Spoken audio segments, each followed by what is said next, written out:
A good day, peace and light to you all, family.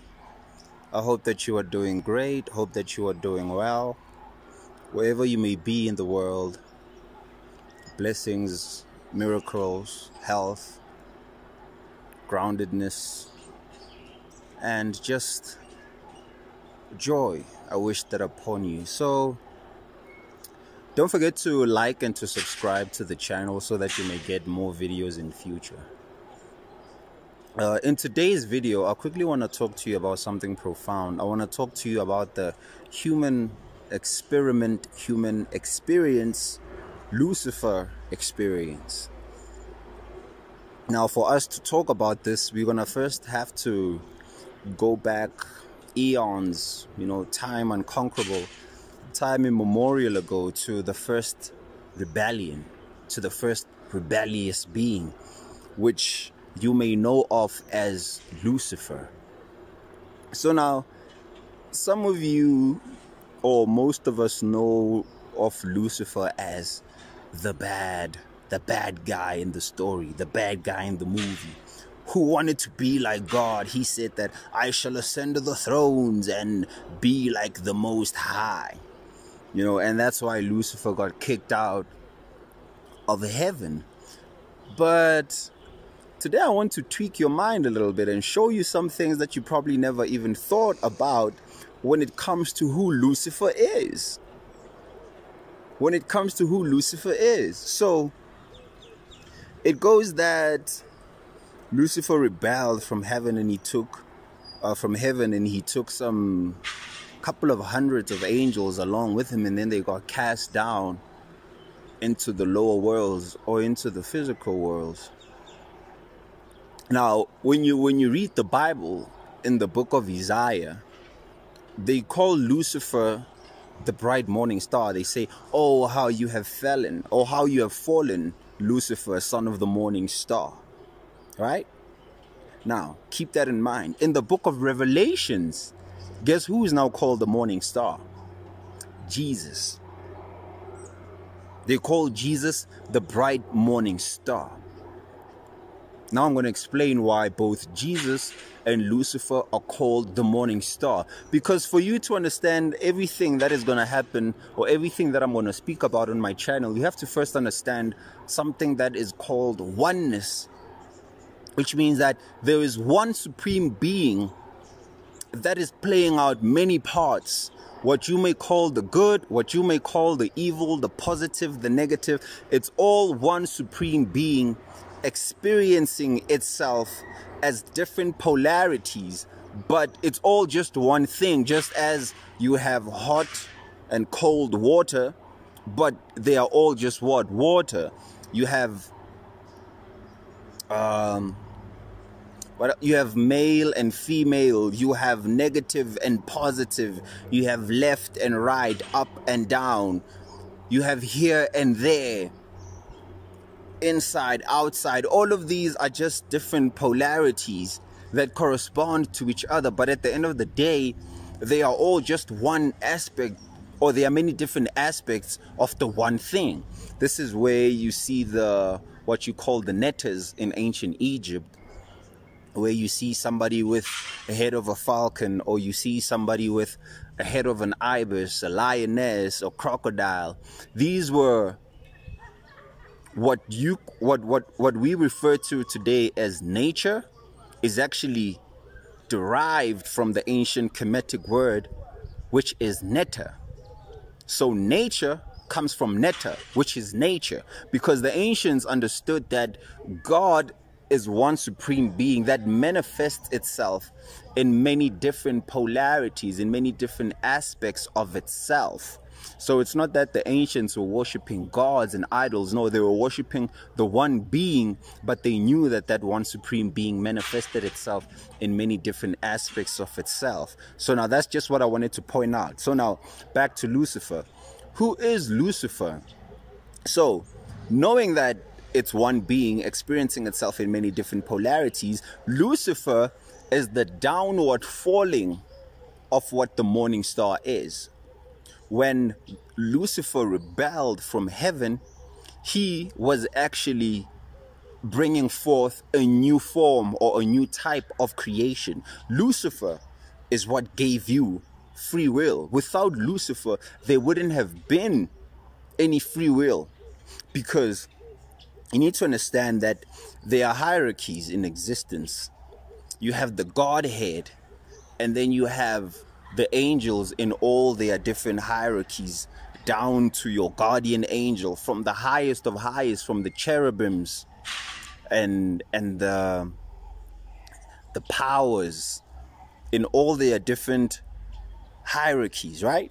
But humans differ from angels in the sense that, as powerful and as close as angels are to the Godhead, they really do not have free will. And that's what Lucifer's rebellion was about. Lucifer was on some, I want to be on some Godhead too. And so his falling was actually divine, because Lucifer's falling is the same story that you find in the Garden of Eden, where Adam and Eve were walking around in the garden and it was perfect. You know, they had all the fruits, they had everything that they could want.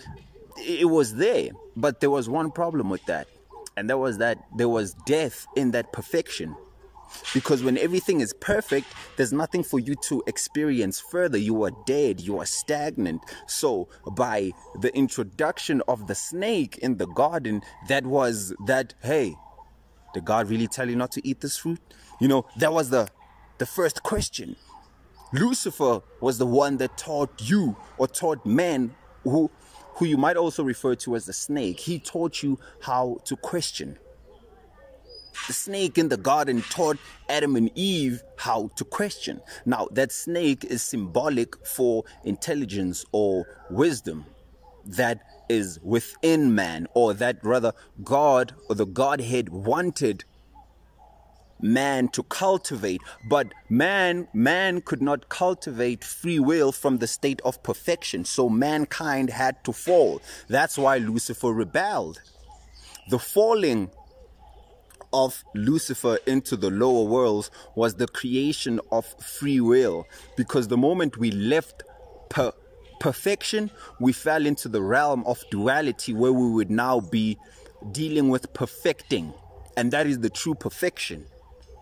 Perfection is death, but perfecting is life, because when you are perfecting, you never reach a state of completion. You are forever evolving, you are forever growing, forever learning new things. So now, they say that Lucifer fell into the lower realms with some couple of hundreds, and all of this is symbolic, with some couple of hundreds of angels, which are actually what we call angles of light. When you look up in the sky and you see the stars and the different constellations, those are different angles of lights that project information into your head or into your brain.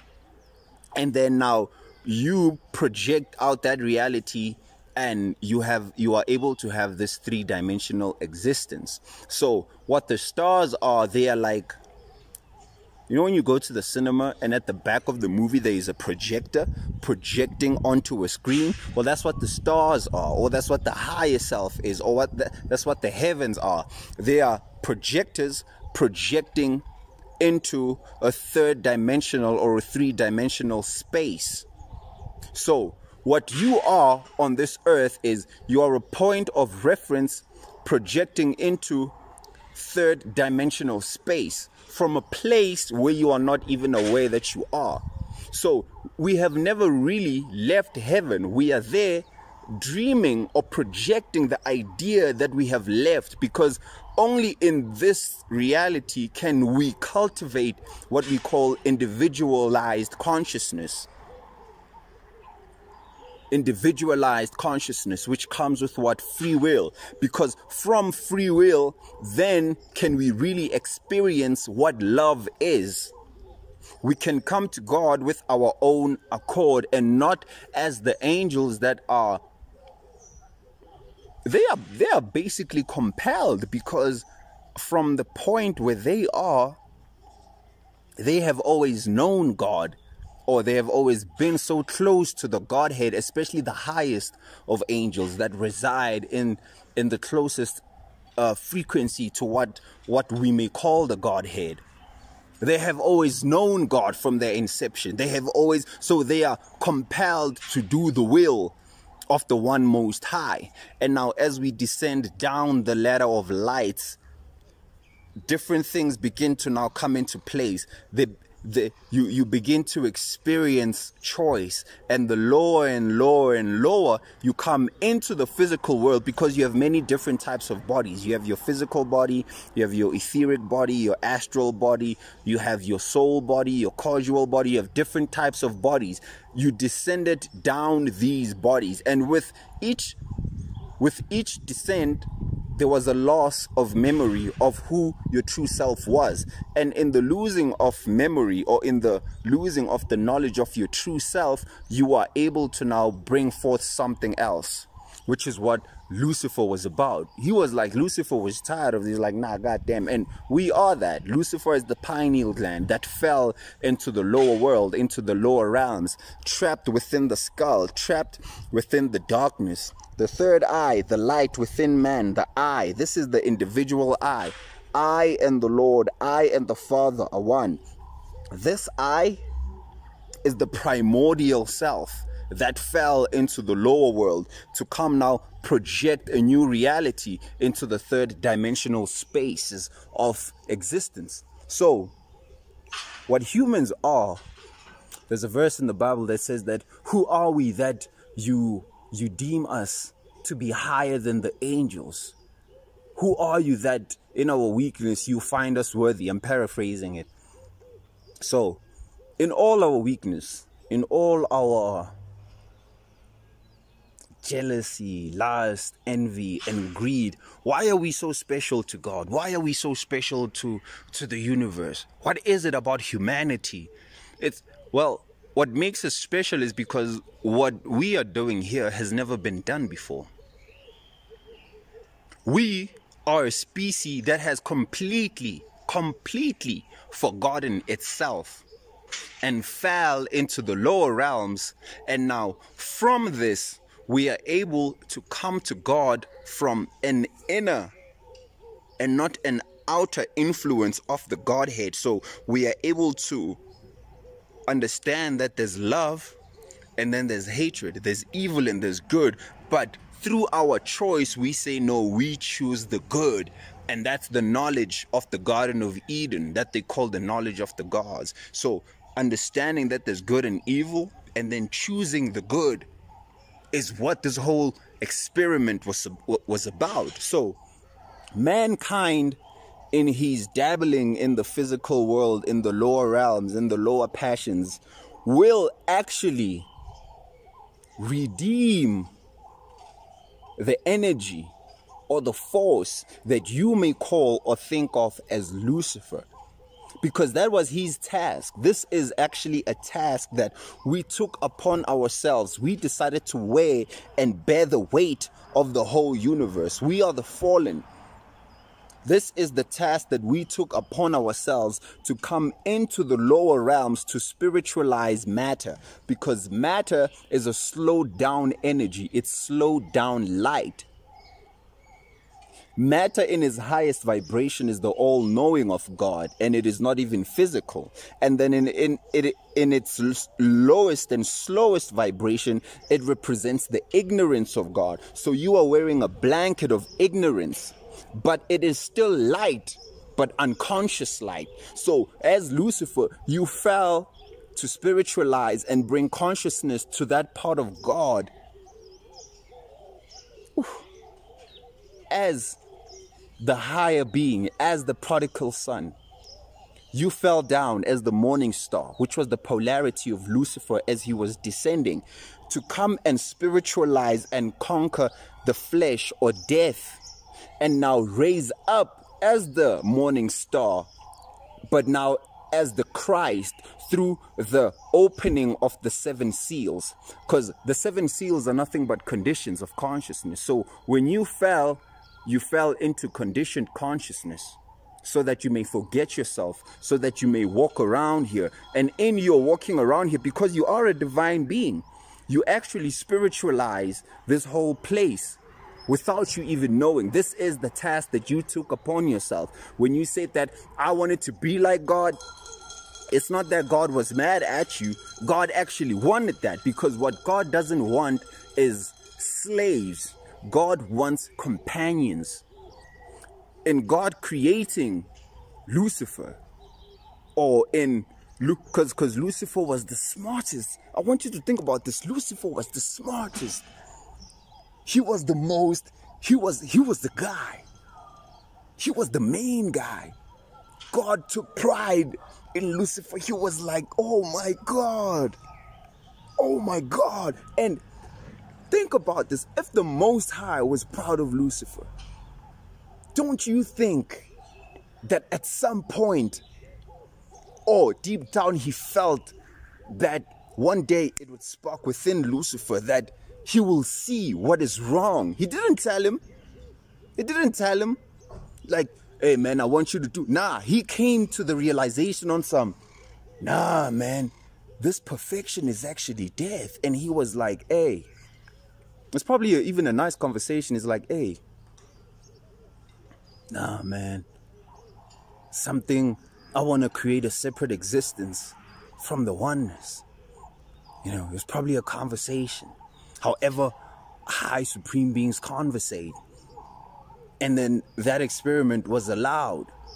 But, and in that moment, God, or the Godhead was happy, because in Lucifer taking upon this experiment to come into the lower realms, then the knowledge of good and evil could be understood, because it was only conceptualized, but it was never experienced. So we came to experience things that were only known conceptually. They say, mind you, that God knows everything, but God hasn't experienced everything. And mankind is the vessel in which now God gets to fulfill that. And are we not God? It's a mirror reflection. As above, so below. They say that man is God on earth and God is man in heaven. We are the Godhead below in Malkuth in the Kabbalah, and God is the Godhead in above in Keter. So what is in Keter is duplicated in Malkuth. Our Father who art in heaven, thy will be done. Our Father who art in heaven, hallowed be thy name. Thy will be done on earth. The will of God is for what is in the heavens to be duplicated on earth, but through free will, through choice. God doesn't want to force you to be good or to love. God wants you to come and understand love through your own choice, through our own experiences. So through the killings and the slavery, the apartheid, all of these things that happened, in the end we were like, no man, there's more to this. There's more to killing each other. And then through all the trials and tribulations, because what Lucifer was is upon us, it acts, or those so-called fallen beings, they act as hindrances that the Godhead gave the mantle to act as hindrances to us, because only through struggle can we really become stronger. Because if the path was smooth, then we wouldn't really raise to the point of consciousness where we can be in a vibration where we can be close to Godhead, or to the Godhead to that degree. So now, the zodiac signs, which I spoke about, the projectors of light, act as prisons that through incarnations, or prisms, that through many different incarnations of being a Libra, perfecting that particular archetype, being a Cancer, perfecting that particular archetype, the strengths, the weaknesses of Taurus, of Aries, of Gemini, through your many different incarnations, you raise the energy of your soul, your spirit. You are able to vibrate fast and faster and faster enough until you dematerialize, because with the raising of energy, you begin to now reascend back into those higher bodies, but now you bring back with you something that wasn't in the heavens before, and that is the knowledge that you would have cultivated here on earth, the individualized consciousness, the Christ consciousness, because Christ says what? Know the truth and the truth shall set you free. Christ doesn't say, here's the truth, come to me. No, it doesn't force you. It's an energy, it's a force that says, no, hey, know the truth and the truth shall set you free. So once you begin to understand the truth as an individual, you begin to now rise and go back to the Godhead with your individualized consciousness, or what you may call your ego, because your ego is not bad as people think about it. The ego is actually a servant of the higher, but now in this world it has taken over.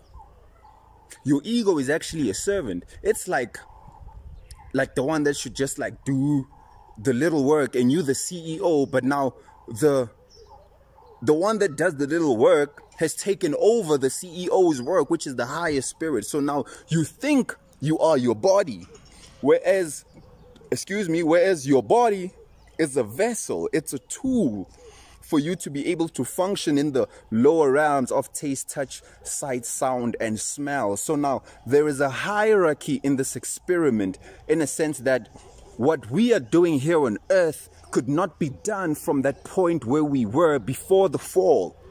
There is somewhere where we want to go, but we couldn't go there until we descended somewhere where we had to learn the particular way of being that is going to be needed there. And the only place to do that was to take upon the physical garment, the garment of flesh. So we are learning something here that we are going to need where we are going, which is higher than where we were. But all of this is happening in consciousness. It's happening in the infinite mind. It's not actual physical places, it's states. From you being in the state of the lower realms, you get to understand dimension, depth, width, height, this, that. You know, you get to understand spaciousness. You get to understand things that you could not necessarily perceive from the realm of oneness. You had to fall into the realm of duality as Lucifer, and through now you redeeming the flesh, the ignorance, you are able to take what this has taught you into the highest and highest of places, and into the heavens. Now you will bring a new way of being, a new way of thinking, a new way of perceiving, a new way of doing things. Whereas now the higher beings are close to the Godhead, but they do not have free will. The angels at their highest of highest, the cherubims and the seraphims, they understand love, but they do not have free will like us. That's why they say that the angels envy man. They envy us because we have free will. As mortal as we are, we have free will, and they don't.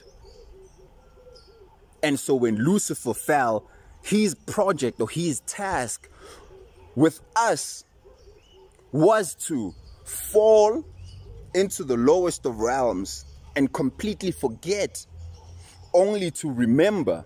And by us remembering now, we come to God. We basically duplicate God on earth. We become God on earth. The Godhead moves its throne and descends descends down and becomes humble. And you now have to go to work, and you have to, you know, in a sense where you could move instantaneously. You could think of a place and you were there. You could look at stars and project and, you know, do all these things instantaneously. Over eons and epochs of time, you began to lose these abilities. You began to fall lower and lower. And now this is a cosmic story. I'm just summarizing it. This descent into the lower realms took place over eons of time. It wasn't something that happened overnight. You descended down the ladder of lights through. You can't even begin to imagine the time that it took for us to get to where we are. to be doing the job that we are doing here. So this is what the whole Lucifer, the human experiment, is about. It was about Lucifer rebelling in heaven as God's most prized creation, the smartest one. And by him being the smartest one, he fell, and he knew in it. And I'm just saying he, when it's actually an energy. It's not even a he, she, but I'm just going to use he for now. He knew that he would be labeled as the bad guy. As right now we think, the snake is labeled as the bad guy. But without the snake in the garden, you wouldn't have the knowledge of good and evil. You would have been slaves to the garden, walking around eating apples and bananas all day, never actually learning anything new, never actually getting to create, never actually getting to understand things. But through the falling, because the fall, once you fall, automatically it means that there's nothing else to do after you fell to the lowest point than to rise. After a fall, there is a rise. And we represent the fall of God. We are the fallen beings. We are the titans. We are the being that Prometheus stole the fire of light from the gods and gave it to man. That fire that Prometheus stole was consciousness. We came here to spiritualize matter, to spiritualize that part of God that had to be spiritualized through experience. It was known that there's an evil, but that evil was not experienced until we were like, we'll experience it. Because in forgetting yourself, you will begin to kill yourself. And that's just, when you see humans kill each other, that's just the external manifestation of the internal amnesia that took place eons ago within man and within the universe itself, because we are the universe experiencing itself. So I think this is where I think I should just summarize it, because I think I said that I said everything that I wanted to say, but I didn't really plan to say it. It just came upon me to drop this one about the Lucifer experiment, because when I think about Lucifer, it's one of my most favorite things to think about the angels and the fall of man, because I like thinking about things from different angles instead of just saying, oh, Lucifer is bad. You're like, nah, man, I can't believe that you're saying that this was God's most prized creation and that, nah, bro, it's some, I'm going to do this. They might hate me for a couple of millions of years, but I'm going to be the first to forget myself and create a realm of duality. And Lucifer did, so that we may come to the knowledge of God through our own accord. And now we, by coming up, we will actually redeem Lucifer, or what you may call so-called Satan, because what Satan is the flesh. Satan is the flesh. This is Satan. If you see this is actually soot. When you burn something, that blackness, this is soot. We call this soot, this blackness, the ash.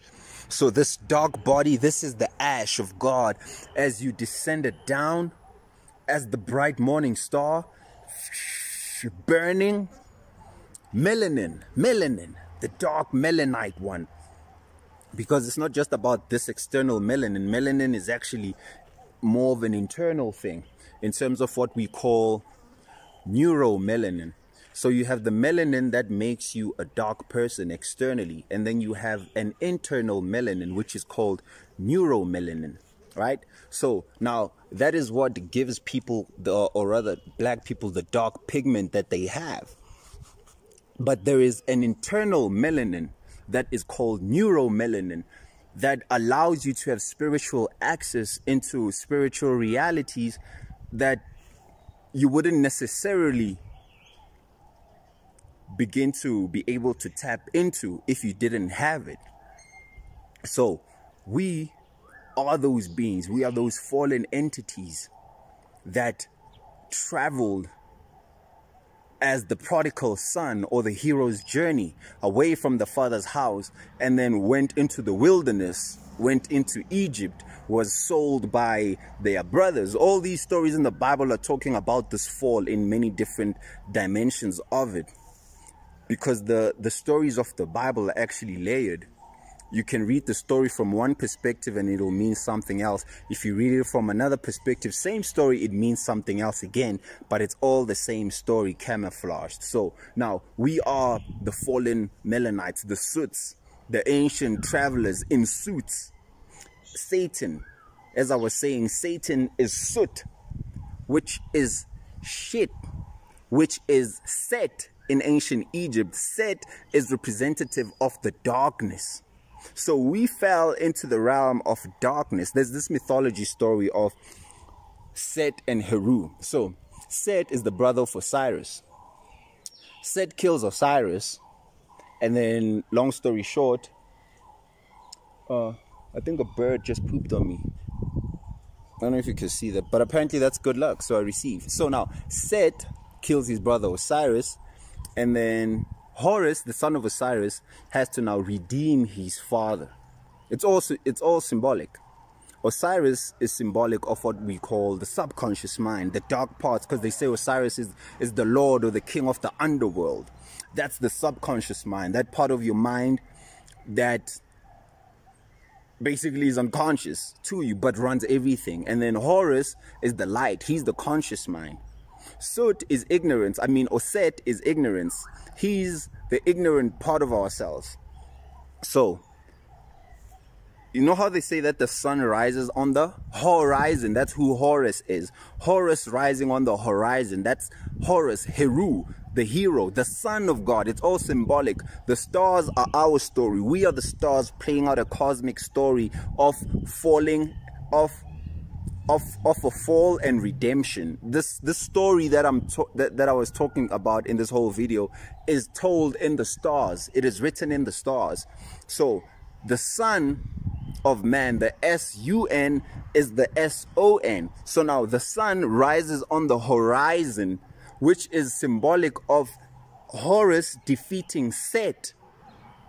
That's why they say that the sun sets. When the sun sets, it's Horus going into the underworld to go fight with Set, and then he overcomes Set when the sun rises, which means that he has now defeated ignorance, because the darkness is symbolic of spiritual ignorance. So we fell into the ignorance of ourselves, and then through that we are able to redeem our father.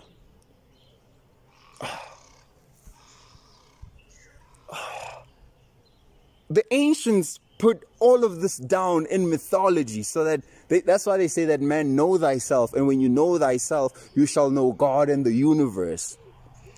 This story is playing out in everything that you see, in every movie, in anything that you could ever watch. This story is being played out time and time and time and time over and over again.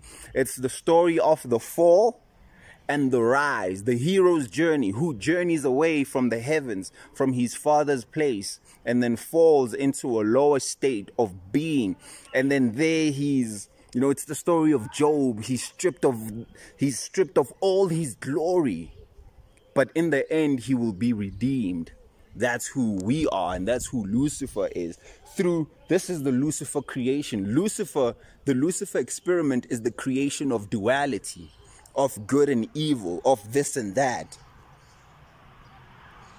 Materialistically creating it, of polarities. And then now, us coming into that creation and experiencing both sides of the polarity. Because you have malevolent and benevolent beings throughout in creation, but all, like how I said, form part of the one most high, the one supreme being. But both sides had to be experienced experientially, so that and we humans are the ones that fell the deepest into that experiment, into that experience, so that through our evilness, so-called evilness, so our killing of each other, our forgetting of the divine head over time, once we come back to the Godhead, this whole thing won't be repeated again. That's why they say that the whole universe is waiting for the Son of Man, because through our experience, through our being here, the whole universe and universes to be will know never to do this again. Through us, we redeem the universe, we redeem Lucifer, and then now a new universe can exist where free will exists. There's still free will, but that free will, that duality exists now in a yin-yang type of thing where there's a balance, instead of there's just this pure force of God and everything is compelled to its love because it is that bright. So now we will move back to the light of the Godhead, but as individuals who have their free will. You come to God through your own accord. But that call to the one, it's so powerful that that's what's bringing us back to like, no, man, there's something else. And we choose love. And that's what true love is. It's when someone doesn't force you on it, but when you choose it for yourself. And that's the whole point of why we are here. That's why we are loved. That's why we are special. That's why we are very unique. That's why we will be raised high above the angels. It's a long time because the fall is very deep, but slowly over eons of time, we will be raised high above the angels. And even now, how the angels guard and teach us, we will, through our raising of ourselves, bring to them something that is new. What was below will be above, as now what is above is being projected below. It's a game of polarity. It's a game of this and that, up and down, but it's all one being. Peace and light, family. Don't forget to subscribe to the channel, where I'll be giving you sometimes random videos like this, where I'm like, oh, let me drop this profound one. I hope that it gave you something to think about, like, ooh, you know. Peace and light. Peace and light.